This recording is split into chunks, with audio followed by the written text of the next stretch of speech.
जगदम्बा माई की जय।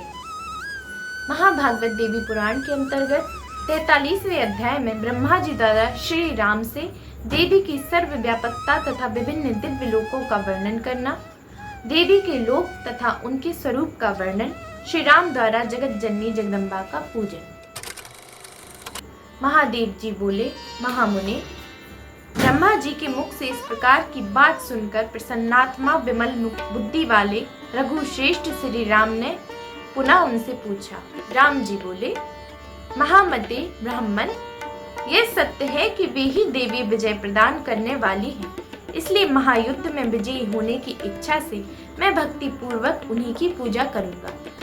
प्रभु, अब आप बताएं कि वे देवी जय दुर्गा महेश्वरी इस समय कहाँ हैं और उनका रम्य रूप किस प्रकार का है। ब्रह्मा जी बोले, राजन सुनिए, यद्यपि आप स्वयं जानते हैं, फिर भी आपसे यह प्रसंग कहूंगा, क्योंकि सुनने तथा कहने वालों के लिए यह चरित्र पावन और पुण्यप्रद है। वे देवी सर्वत्र गमन करने वाली, सर्वत्र निवास करने वाली, समस्त शक्तिपीठों में रहने वाली, ब्रह्मांड के मध्य में स्थित तथा ब्रह्मांड से बाहर भी रहने वाली, स्वर्ग, मृत्यु लोक, हिमालय पर्वत तथा भगवान शंकर के समीप कैलाश पर्वत पर जो भगवती की मूर्ति विराजमान है, वही पौराणिकी मानी गई है। जो मूर्ति ब्रह्मांड के बाहर स्थित है, वह श्रेष्ठ तांत्रिकी मूर्ति है। वे नित्यानंदमयी महादुर्गा अत्यंत गोपनीय है।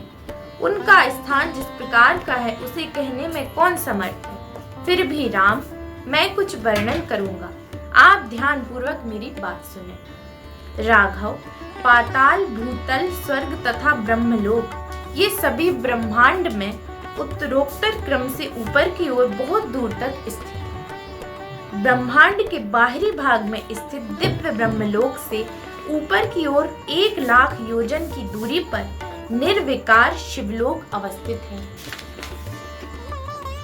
जहां अपने प्रमथ गणों के साथ आदि पुरुष अनिर्वचनीय भगवान सदाशिव नित्य उत्सव में संलग्न होकर सदा प्रमुदित रहते हैं। जो भगवान शंकर के भक्त हैं, वे उस सुंदर शिवलोक को प्राप्त कर करुणा निधि देवाधिदेव भगवान शंकर की कृपा से आनंदित रहते हैं। शिवलोक से 1,00,000 योजन ऊपर विष्णु लोक अवस्थित है।